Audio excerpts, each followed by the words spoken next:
Alright, hello everybody. So right here we've got the main stage plot up.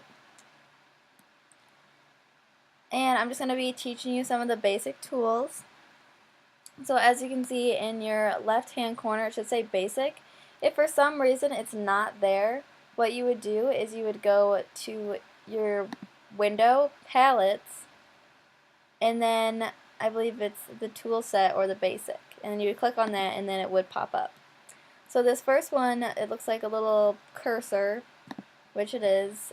This helps you select things. So for example, what it's highlighting right now, I can select it and I can move it around if it would let me. You hold and drag and you can move it. This looks like a set to some random play.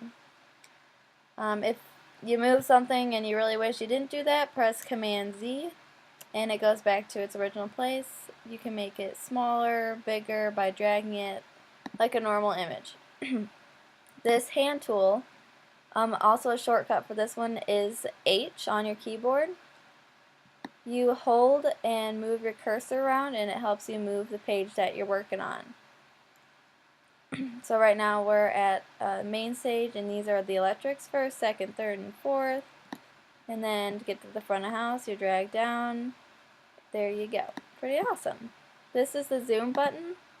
This helps you zoom into things if you want to get a closer look at something. So there you go. Another way to zoom is to press C.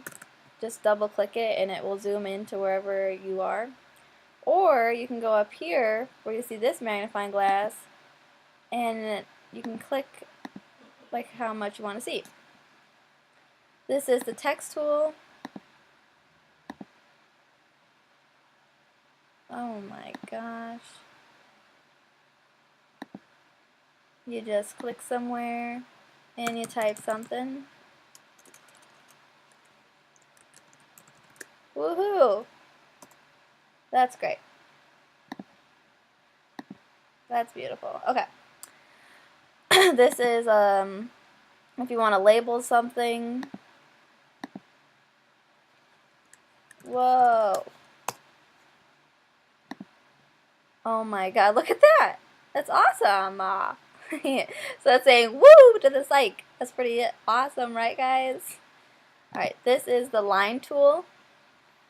You click where you want the line to start and then you click where you want the line to end. And as you can see over in the blue part, it'll say the length it is. So you can type in, like I want it 2 feet, 0 inches.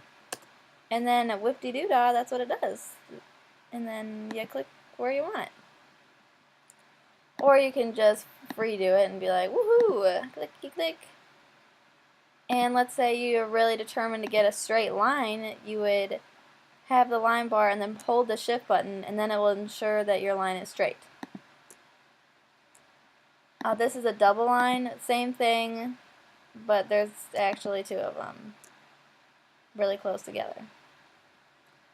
This is the rectangle tool.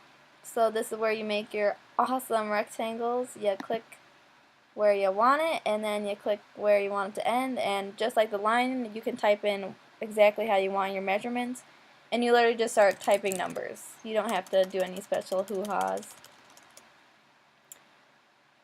This is basically a rectangle but it's rounded. Circle, same deal. Click it, drag it where you want it, click it again.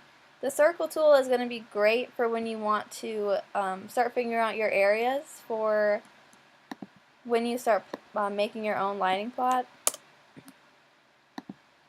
So for example, you figure out what lights you want to use and what sizes you want to use. So right here you see there's an, ooh crap, far away. There's an A right here, so that's an area someone wanted to light. So you can take your circle, and then depending on the light size barrel you choose, you would make the circle a certain size. And then in your window palette's attributes, which is somewhere hidden. Boop. Oh, it's over here. Aha! You can make this circle any color you want, or you can make it see-through, which that's really helpful, so you can see what's happening underneath it. Attributes, any shape that you make, and some symbols and instruments, you can use your attributes. You just have to make sure it's selected where it'll be highlighted orange. And then you can pick what color you want it. Say I want it pink. In theory, it turns pink sometimes. I don't know why it doesn't. It hates us. Oh, that's just great.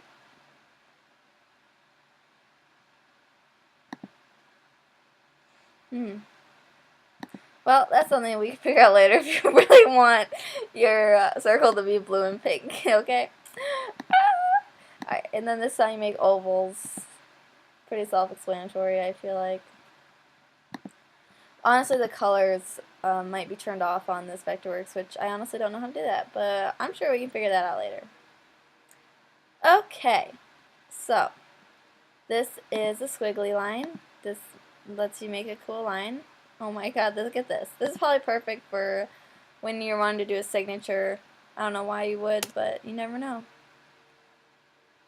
Hexagon, this swirly thing, it's basically literally inserts a giant squiggly line, I think. Let's not think about it. Alright.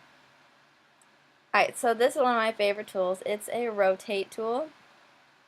So let's say for some, even though you'd normally would want this to face this way, let's say you really don't. So you press X on your keyboard or click that, click on your light,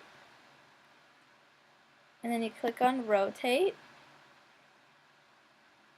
and you select that light.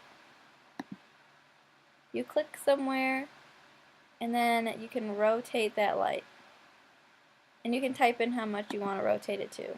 Then you click again, and then it's rotated the way you want it.